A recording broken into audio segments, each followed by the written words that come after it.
আসসালামু আলাইকুম। আজ 11 অক্টোবর 2025 শনিবার। পত্রিকার প্রধান প্রধান শিরোনাম সহ সংবাদে স্বাগতম। সর্বপ্রথম ইত্তেফাক মেইনটেইন করছে, যুদ্ধবিরতি কার্যকর, দলে দলে বাড়ি ফিরছে গাজার মানুষ। এরপরে প্রথম আলোর মেইন হেডিং, বিধ্বস্ত ঘরবাড়িতে ফিরছেন ফিলিস্তিনিরা। নেক্সট যুগান্তরের মেইন হেডিং, আসন ভাগাভাগি নিয়ে আলোচনা শুরু, বিএনপির কাছে মিত্রদের 217 আসনের তালিকা। এরপর ভোরের কাগজের মেইন হেডিং, সব সংশয় কাটলো, ফেব্রুয়ারিতেই জাতীয় নির্বাচন, প্রেস সচিব। নেক্সট জনকণ্ঠের মেইন হেডিং, শনিবার ভোরে যুদ্ধবিরতি কার্যকর, 72 ঘন্টার মধ্যে মুক্তি পাচ্ছেন জিম্মিরা। এরপর ইনক্লাবের মেইন হেডিং, রাজনৈতিক দলগুলোর নানা সমীকরণ। নেক্সট আমাদের সময় মেইন হেডিং, 7,000 নেতাকর্মীর শাস্তি, তবু আসছে অভিযোগ। এরপর যাই দিনের মেইন হেডিং, টাইম শ্রেষ্ঠ উদ্ভাবন, স্বীকৃতি পেয়েছে আইসিডিডিআরবির সব পূরক খাবার। নেক্সট সমকালের মেইন হেডিং, বঙ্গবন্ধুর প্রতিকৃতি প্রদর্শন সংক্রান্ত অনুচ্ছেদ বাতিল চায় ঐক্যমত্য কমিশন। এরপরে মানব জমিনের মেইন হেডিং, কঠোর ব্যবস্থা দলের, তবু আসছে অভিযোগ। নেক্সট কালে কণ্ঠের মেইন হেডিং, 7 রুটে অস্ত্র ঢুকছে দেশে।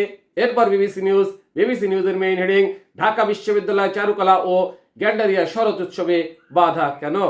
সর্বশেষে আরটিভি নিউজের মেইন হেডিং, দেশে ফিরছেন আলোকচিত্রী শহীদুল আলম। এতক্ষণ শুনলেন পত্রিকাগুলোর প্রধান শিরোনাম। এবারে বিস্তারিত। যুদ্ধভিত্তিক কার্যকর, দলে দলে বাড়ি ফিরছে গাজার মানুষ। ফিলিস্তিনের গাজা উপত্যকায় দখলদার ইসরায়েল ও হামাসের মধ্যে যুদ্ধভিত্তিক কার্যকর হয়েছে। গতকাল শুক্রবার বাংলাদেশ সময় বিকাল 5টার দিকে ইসরায়েলি সেনারা জনবহুল এলাকা থেকে সরে যায়।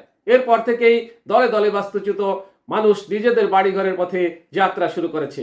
উপকূলবর্তী সড়কগুলোতে দেখা গেছে মানুষের ঢল।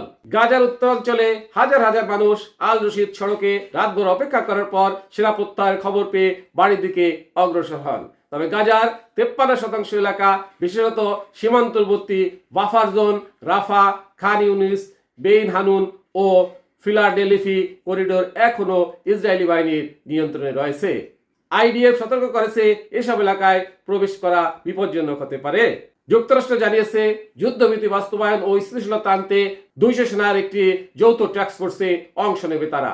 তবে মার্কিন সেনারা গাজার ভিতরে মোতায়েন হবে না।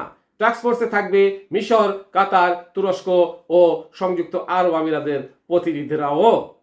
পত্রিকার প্রধান শিরোনাম সহ সংবাদ এখনকার মতো শেষ করছি। আল্লাহ হাফেজ।